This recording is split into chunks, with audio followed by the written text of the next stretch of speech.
I have the amazing fortune to have two people joining us that are experts in cotton, in the sense of, in different senses. I'm going to introduce them to you both now. I met Crispin, he says, in a textile exchange meeting many years ago. But I remember meeting Veronica and Crispin on the same trip to Europe in January of this year, and I never thought that would probably be the last time I went to Europe this year, but whatever. Veronica, can you please tell our audience who you are, what you're doing, and yeah, whatever else you want to say to the audience? Sure. First of all, I'm not an expert. I'm not an expert in cotton for sure. I have analytical expertise, I suppose, due to my past, and I just came across statements being made about cotton, claims being made about sustainability that I then tried to substantiate, and it's been like a snowball from that, you know. And I started talking a bit on Twitter, and then I got picked up by Brett Matthews and asked to write on it, but I wouldn't describe myself as an expert. Crispin. Crispin Argento here. I'm a consultant. I work with a number of brands, retailers and suppliers and farmers to really move their commitments to cotton, sustainable cotton forward. Prior to the work I'm doing now, I served as the executive director of the Organic Cotton Accelerator, which is a multi-stakeholder initiative that really invests in organic cotton farmers at the field level. We developed a direct-to-farm program that helped to move the organic cotton sector along to address some of its integrity and impact challenges that are well known.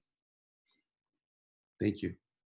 Just go back, Veronica. You say on your LinkedIn you're an advocate.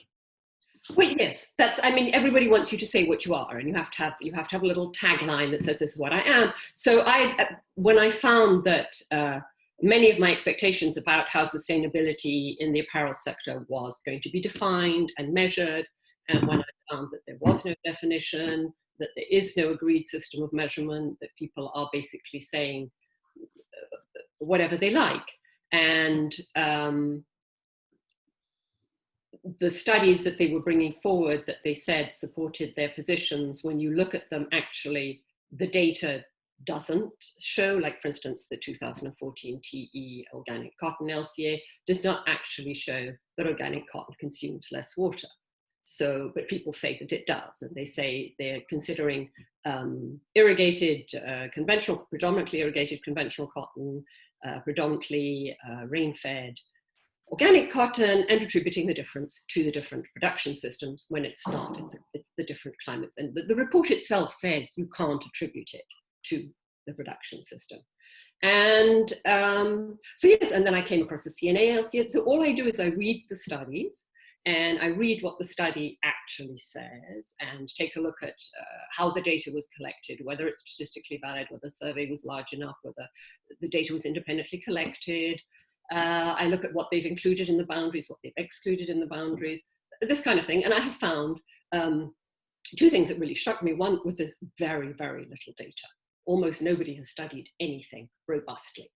And which, given there's so many new methods and systems that have been developed, like using RCTs to evaluate the impact of your initiatives, be it cotton or whatever, it's not really used at all. And so yes, I just read reports and write what they say or don't say, and then challenge. Yeah. I like when you say all I do is read the report. So that's a lot more than 90% of the people who don't read the reports. They might have them in their inbox, and they might read the first and last pages, but not many people, I think, read them. So that's a lot. And are there any other people that could call themselves advocates in the cotton industry? But obviously I'm not specialized only in, I'm not interested only in cotton, I'm interested in fibers across. Do I personally know people who are, I don't know a lot of people, so the fact that I don't know someone doesn't mean there isn't anybody. Okay. Have I come across people who are basically saying, like me specifically about cotton, no, your study doesn't show this, no, that's not the data that's in the report? No, I haven't. But that doesn't. Are there other advocates? Did you ask me? You're asking Crispin. Crispin, I'm asking Crispin. Yeah. Are there other advocates? I don't think that there's been a voice quite like Veronica's that I can remember recently, which I think is good because it's a sign that the sector is maturing. There are advocates within the sector for their own standards and certifications, Right. which has created a kind of an acrimony among a number of standards and between various different methodologies and practices. And it's nice to have someone like Veronica, I think, with a strong voice who's done the homework per se. She's read the reports, as you said, Andrew, that really is a neutral party in this and just asking objective questions that a lot of folks have yet to answer, and it's showing. So it's a real call to action, I think, for those within the sector to commit to demonstrating verified impact of sustainable cotton and not just relying on this system of certification per se, where image dominates over real impact.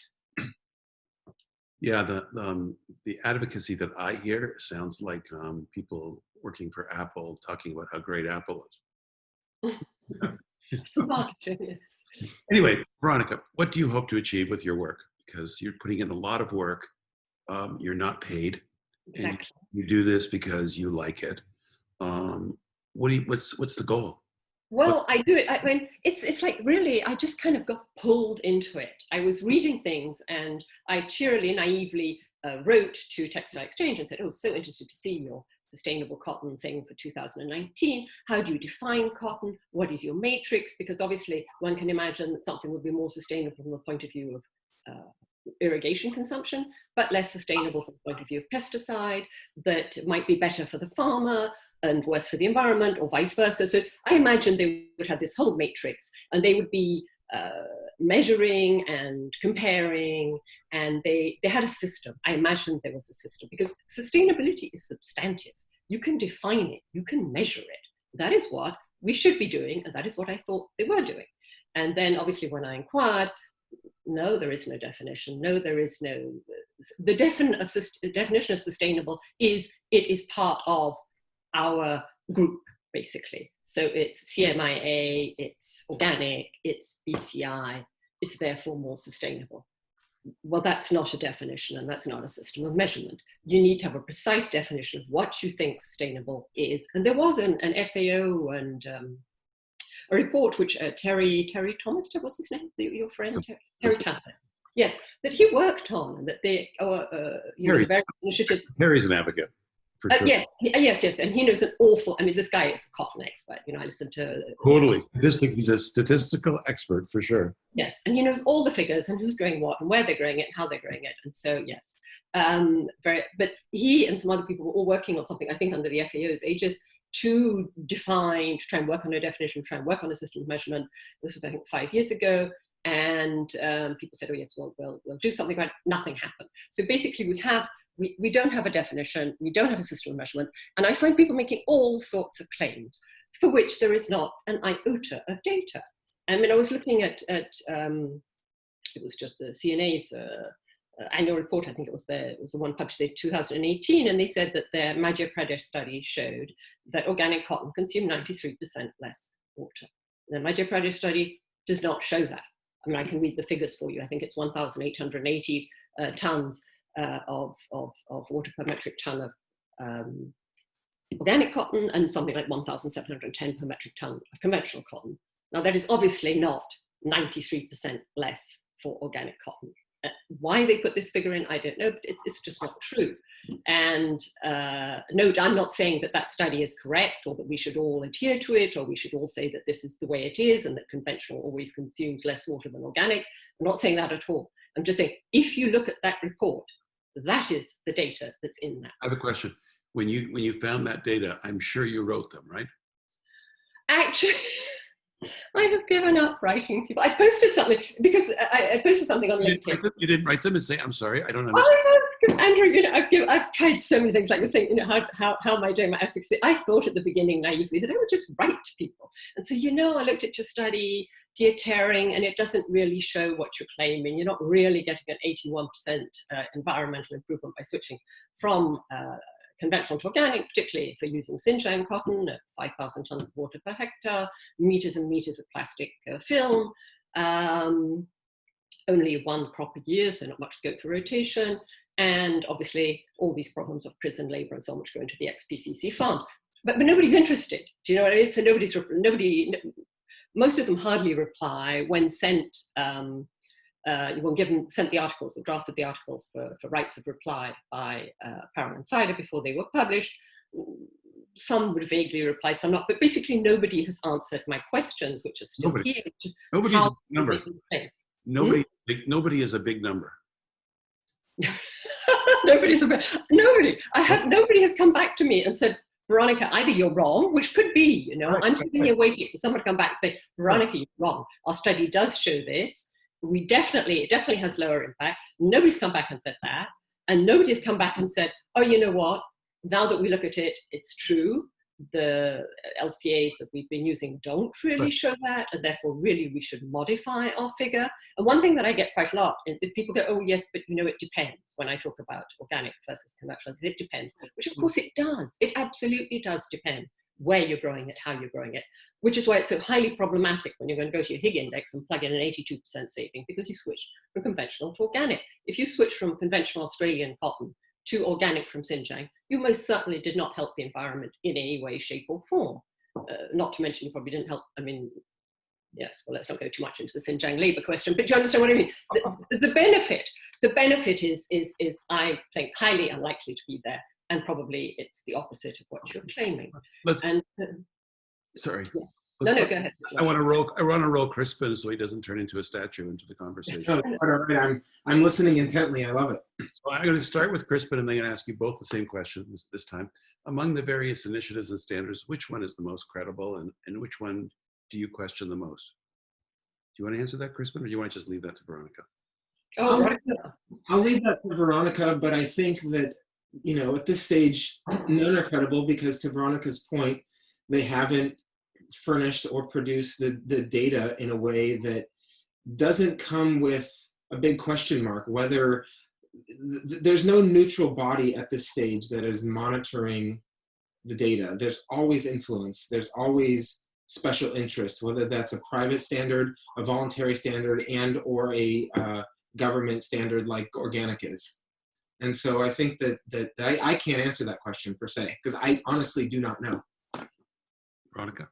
I'm afraid I can't tell you that. I mean, I'm kind of with him, like, until someone can actually show me data, you know, RCT shrink, because obviously, you know, as originally a development economist, I'm particularly concerned about the impact on farmers. So I care very much about things like silk and wool and cotton, the natural fibers. And I think they really are getting, or have been given, a very unfair deal in things like the Higg index, for instance. I think they're very unfairly portrayed and without scientific basis.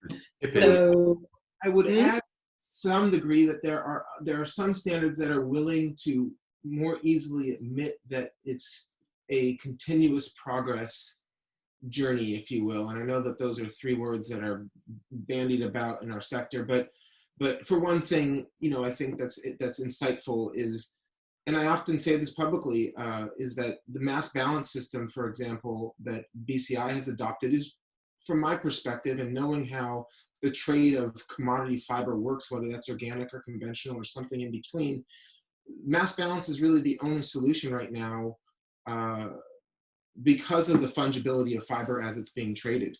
And that, I think, is really important versus in the organic space. And this is something that we've struggled with at OCA, and I continue to struggle with my clients that want organic, is how do you get organic from a farm and keep it identity preserved all the way to a finished t-shirt? And the truth is that it's really difficult to do unless you have a very closed system or a vertical supplier that is willing to, you know, have real traceability in place. And that is not something that exists yet in the sector.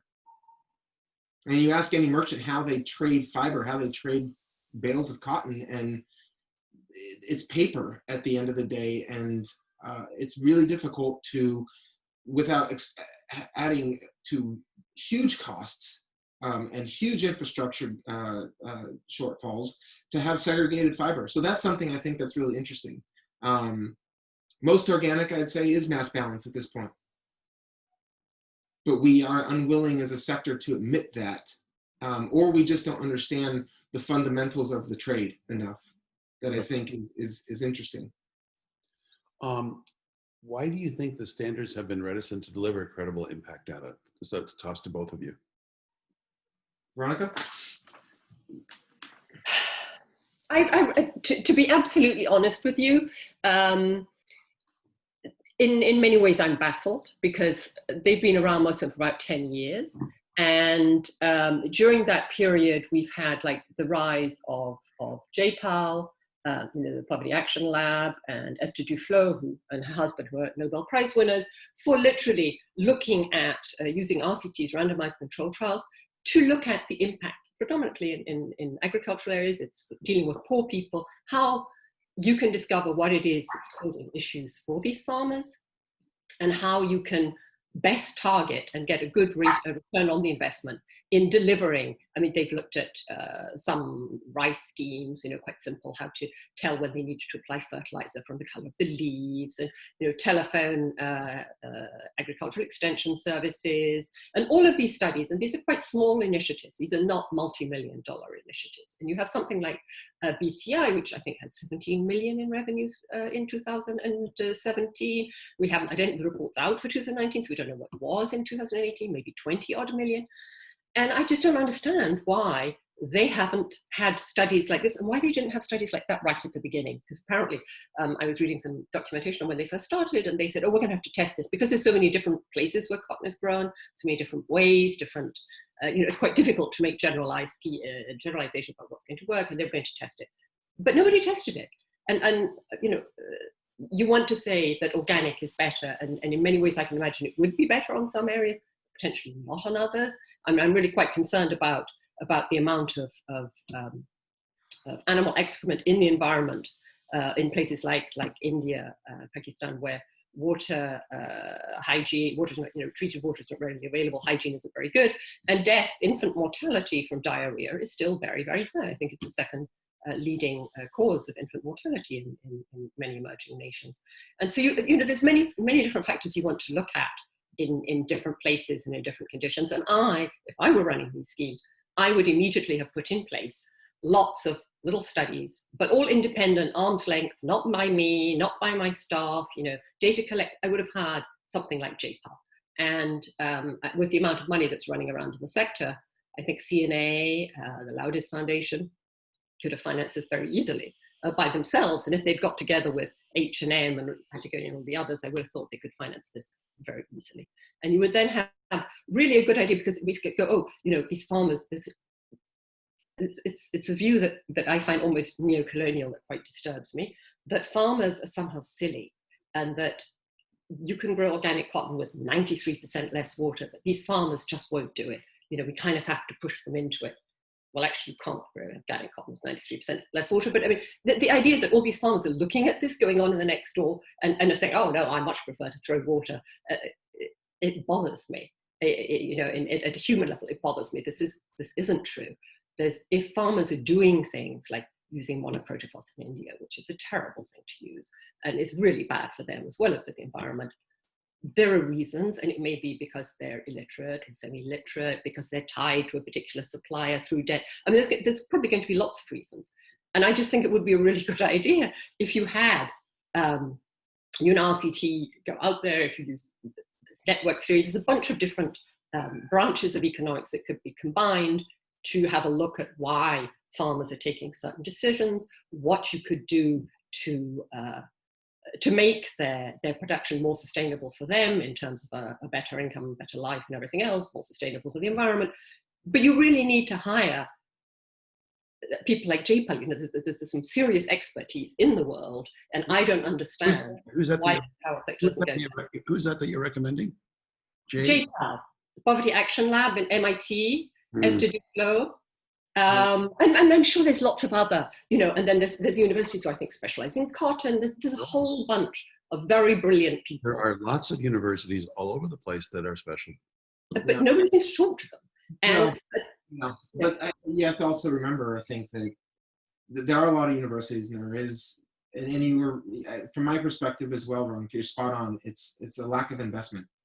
If you look at the aggregation of all of the various different standards and initiatives, it's less than 50 million euros a year, which is substantial. Again, it's nothing to scoff at, but at the end of the day, when you take that 50 million and then you look at the numbers of farmers that are needed to invest in, where there's interventions, where there's seed, where there's infrastructure need, and you look at the fact that an individual farmer, let's just say in the smallholder context, is receiving roughly 10 to 15 euros per farmer. That's not enough for training, for capacity building, and let alone for that farmer to have the business case to actually commit to sustainability over time. And so we need to develop a system that not only invests in farmers and proves that there's a strong business case for sustainability, and not just from a reduction in costs and inputs that BCI and some of the other claim, but actually a premium that comes on top of that to incentivize that farmer more. We need huge infrastructure in seed, particularly in organic, but we need infrastructure in seed across the board. The seed that's used predominantly is a North American upland. That's I think in close to 85 or 90% of all the sown fields around the world.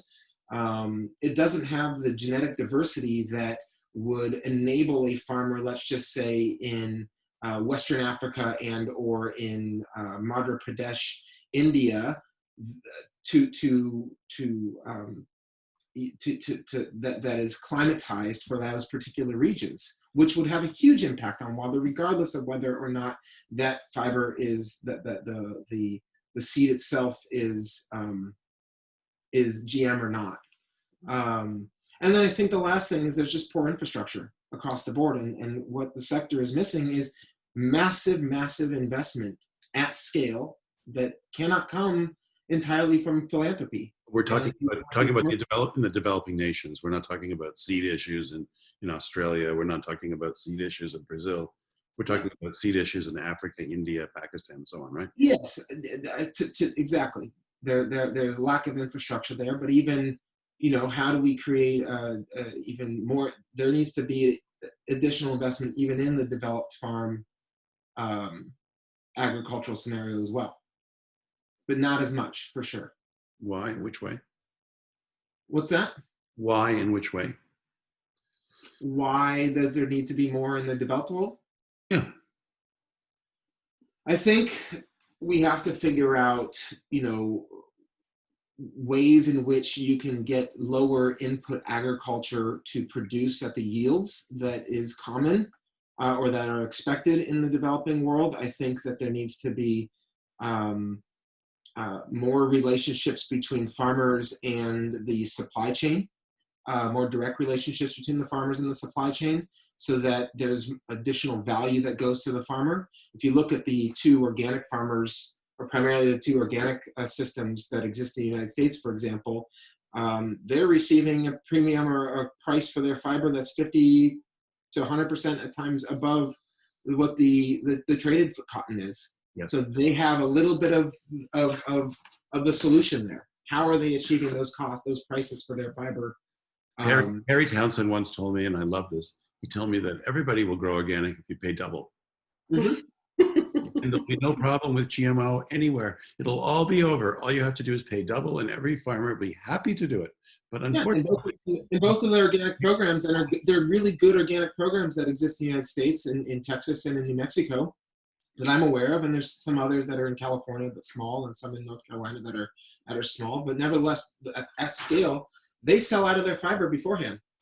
Yeah, they have direct relationships with brands and supply partners, and they're able to command a price that is far above what they would be trading their cotton if they were just pooling it into the sector. So those guys have figured it out in some respect, and it's not easy for them by any means, but it's just a different approach to the market. I think that is finding real commercial value in creating the business case for sustainable cotton.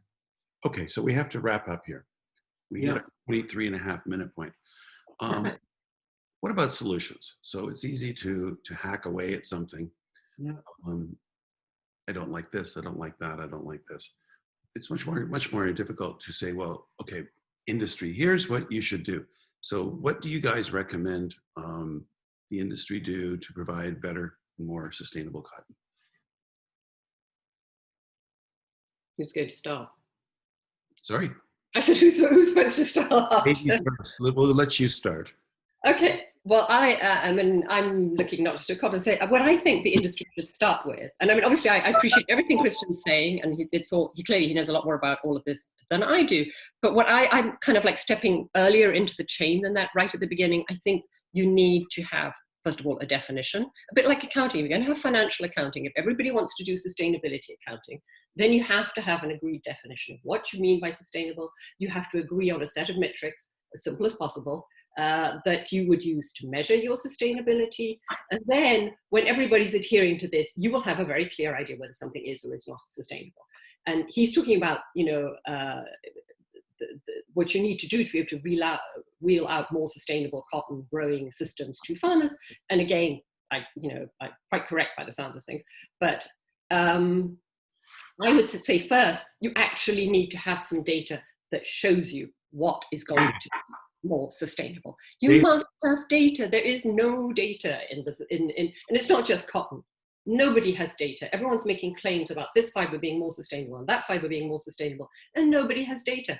And I think in many instances, even with the manufactured fibers, it matters whether your polyester was made in Europe or whether it was made in Asia. And probably very different impacts will have occurred. In fact, we know that there's a lot of pollution in many of the plants in Asia. It's trapped and so on. And so you really need to get your data. You need to have really a lot of data from different areas, for the different fibers, for the different methods, for the different systems. So I would like to go back to the beginning. I'd like to start with the definition. I would like for people to agree on the metrics they're going to measure it by. I would like it all to be handed out of any particular sector, because one of the big problems we all know, all the initiatives are funded by the same group pretty much of big players and their brands they produce. And so, arm's length, all the funding goes in a lump to a group of universities who then thrash all this out for you, so to speak. I mean, this is obviously far too general, but do you understand what I'm saying? We start with establishing a definition, metrics, we start gathering data on the different fibers, and then we invest in wheeling those systems out to all the farmers that Crispin was talking about, and enabling them, giving them markets, all the other stuff. I mean, it'd be great to give all these organic farmers a market like the Texas Exchange, but they're not going to be able to do it. They're all poor farmers. They can barely read and write. The initiative has got to do it. You've got to bring that into them, I think. Anyway, yes, Crispin. Yeah, I think I agree with you generally that we need a neutral body, certainly that is not encumbered by financial influence or special interests to move the sector along.